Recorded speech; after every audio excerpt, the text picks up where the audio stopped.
So we're at April. We have had a youth intake, and we could be within 7 games of winning the league title. And I can't believe I'm saying that last sentence. Let's get right into it, shall we? Hello. Welcome everyone to JLABTV. I am JLAB and this is Football Manager 2022. Our journey with Charleroi. And there's one thing that stands out in this page immediately, and that's the fact that we got a Kosovan midfielder who is a 5-star potential ability. He was honestly the only person that really stood out in the intake. There was 2 more people that you can see on the list, but one of them was already here. The other one also came in the youth intake. So we're going to go over the youth intake first and talk about the 3 players in this list. So Yannis Merchant is the first person, and he's the one with 5-star potential ability. He's already starting to improve a little bit, which is actually kind of nice to know.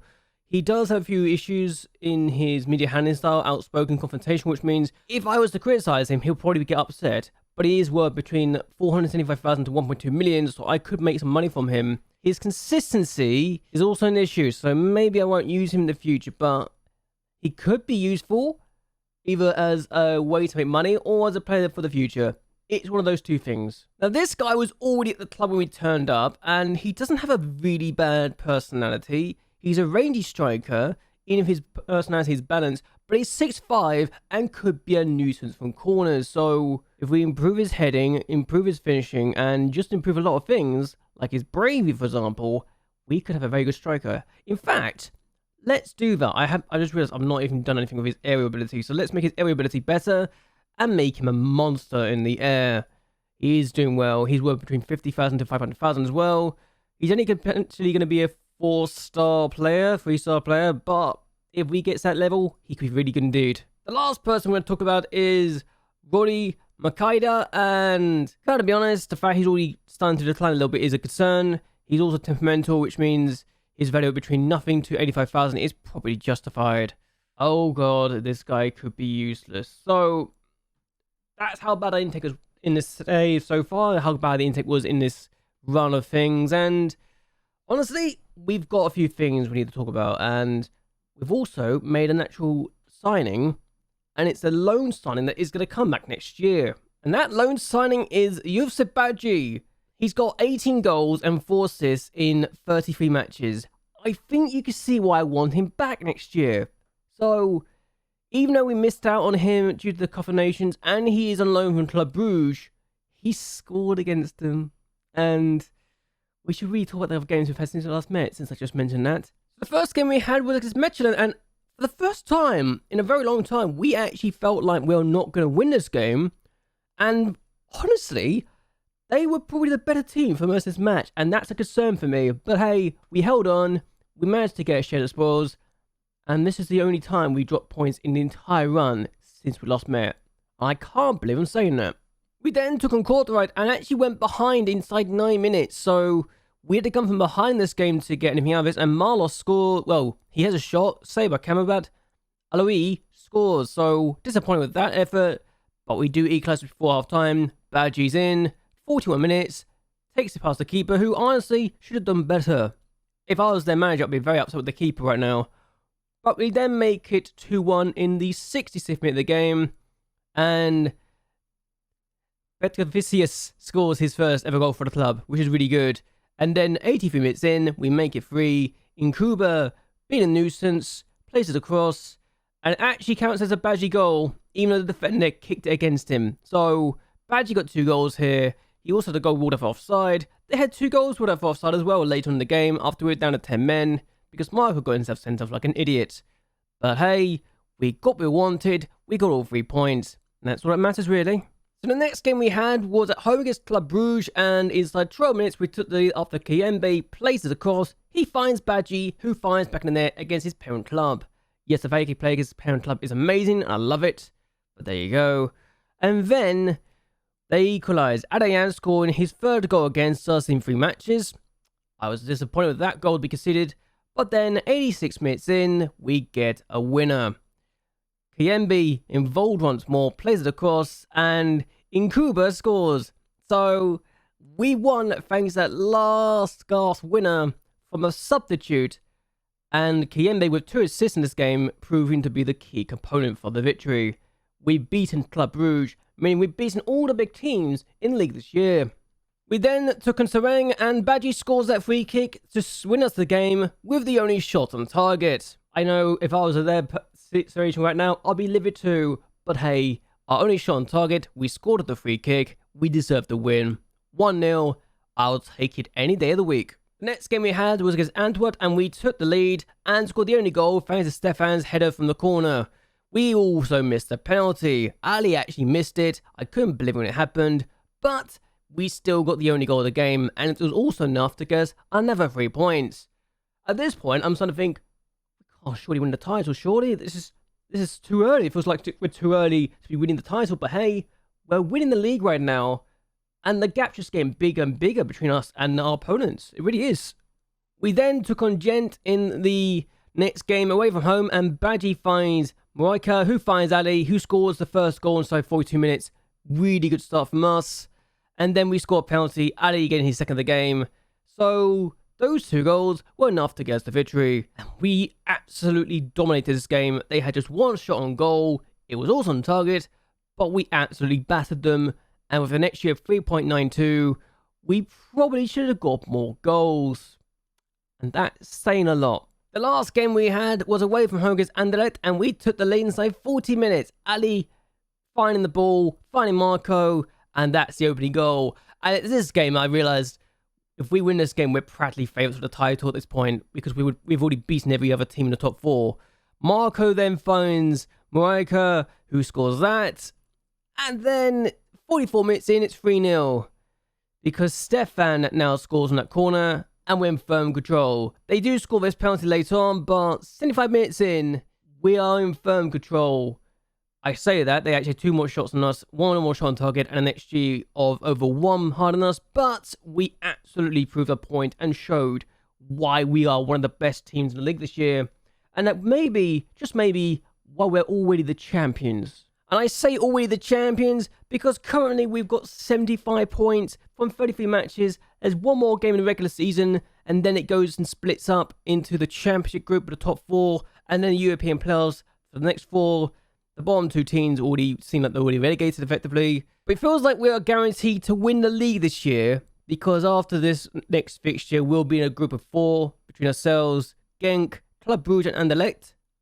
And then we take on each other 2 times in 6 more matches. I want to see how we do, but I also want to get as many points as possible and beat Union Saint-Gilloise, who have lost their last 5 matches. So this will be the time to not drop points and to not lose. We've been unbeaten for over 20 games now, and it's feeling really, really good. So, can we become the favourites by winning this game and extending our lead at the top? Because honestly, at this point, it feels like that's what we're going to be able to do, and that's what we are already doing. That's the thing I want to know the answer to. So let's find out what we can do with this team of Camera, Jackson, Andrew, Stefan, Kiembe, Zogane, Marco, Heymans, Ali, Moreka, and Badji. Let's see how we do, and let's see if we can ensure we are in the best position possible going into the championship group.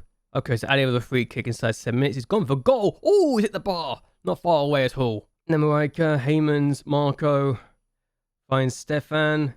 Here is Moreka. Ball through. Try to find Ali. Has found Ali. Really well done. Ali finds Jackson. Ali on the ball still. It's in. It's an own goal. And you've got to feel sorry for Kandus. That is just awful. And 11 minutes in, we're 1-0 up. And we are extending our lead at the top even more as things stand. This has just been the perfect season, and I don't know how we're winning as comfortably as it has been, but Maurice, I just feel sorry for. I really do. We're on the ball again, and they are winning, so they are trying their damnedest to make sure we are not going to extend the lead too much. But here is Marco. Now, Ali, Heymans, Marco, out wide to Jackson. Jackson now can play the cross. Has done. It's a simple tap in for Badji. Keeper couldn't hold on to it. And it's 2-0 inside 60 minutes. This is perhaps the easiest game we could have wished for. This could be 3-0 before we even get to half-time. Genk are actually losing, so the gap is going to get bigger. Oh my days. We are actually going to have a big gap now. Marco Ali, good tackle actually, but Marco again finds Kayembe. We're giving Marco a new contract actually because he asked for a new contract. And I thought, you know what? Why not? Here's Sogane. Marco now. Plays out wide to Jackson. Jackson could just do a lot of things right now. He's got time and space. Plays in the middle. Wasn't the best cross, but Heyman's now. Here is Kayembe. And Kayembe, Heyman. Sogane. Ball through. Not the best ball through, but Marco gets it back. Heyman's. Now it's Ali. It's got to be a goal. It's so long of a highlight. You guarantee it's a goal now. Ali plays it back to Jackson. Finds Marco. Here's Ali. Badgie. It is free. It might be offside. But honestly, it was just too well worked to be offside. I would be disappointed if this is offside right now. Oh, it has been disallowed. That is a shame. That is an absolute shame. It was so well worked as well. How far off was he? Oh, he's only just off. That is a shame. 3-0 at half-time. We're good. We've got an 11-point gap over Genk right now. Anderlecht are trying their hardest to make sure that they can stay within touching reach, but we are 13 points clear then. Club Brugge are drawing. They'll be 14 points behind us. And looking at this title is already wrapped up. This is the best season I've ever could have wished for. I didn't think we could do this well, but there you go. This has been the best game so far as far as I'm concerned. Let's do more, please. Corner immediately, and Stefan, I'm looking at you. Oh, he's actually had a chance, and Maurice denies. Here we are now. Van Zier and Bagger. What can they do? I think I drew against the team last time, if I recall correctly. And Van Zier's had a shot, and that's over. Free kick to us. Ali plays it through, and oh my god, the keeper. Apparently my defender's being pushed. That's a penalty, because you always, when it's a push, it's always a penalty. And that, I don't know who pushed him, but the keeper, I thought, may not actually playing anyway. Ali's on the ball. Gonna take the penalty. Missed the last one. He scores this one. It is 3-0. My comfort zone has been achieved. Oh, this is good. And Gent are 4-0 up. So, St. Trinidad are going down, unfortunately for them. But, doesn't matter to us. We're 3-0 up here. Oh, Badgie's injured. That is not a good sign. It's a potential foot injury. I'm hopeful that's not serious, because he's been really good for me. And he's been my main striker. So, despite everything, if he's out for major injury, that will take the wind out of my sails, and this would be not the victory I'm hoping for. But here we are now, looking to try and make it 4-0. That's not the best pass in the world, and there could be a chance for Saint-Gilloise or Gilloise. Is a chance, and it's hit the post, and they should have scored potentially, but it's over. We win 3-0, and Genk just lost 4-1. This injury to the Badgie better not be serious. It better not be serious. So we win the regular season by 11 points, and I can't quite believe how dominant we've been this year, but there you go. Maybe we're just a really good side and we never knew it, but good to know that we can do this either way. Oh, it's sprained ankle ligament, so it's out for 3 to 4 weeks. It's not as bad as I was fearing it would be, so that's not bad. And we're going to see how this goes. Okay, so we're in the championship group. And we get 39 points because we've got 50% of the total points now. Because we've got 78 points in the regular season. Let's see how this works out. So, we are 5 points clear of Genk. We are 6 points clear of Anderlecht. And we are 7 points clear of Club Brugge. Okay. That's interesting. So, let's see how this works. So, the rules for this. I've never been in this, so I literally don't know how it's going to work. Top of the table gets Champions League group stage. Second place gets the Champions League third quarterfinal round. Europa League in third place, and European playoffs in fourth place if whoever is in the cup final is not in the top 4. And it's the Cronky Cup, and this is important because Anderlecht take on Antwerp, and they take them on in 6 days. So we have a gap between ourselves now and our first game against Club Brugge in the 22nd of April. So we'll know by the next time we meet if Antwerp have won the cup for the second time in 3 years and gotten themselves into Europe. Anderlecht needs to win this for the first time in God knows how long, just to deny Antwerp a place in Europe, effectively. The first time since 2008, unbelievably. So there you go. That's a headline for next time, and we are going to end this here. I hope you guys have enjoyed this video. I hope you guys like and share this video, and that you subscribe to my channel. It really does help me a lot.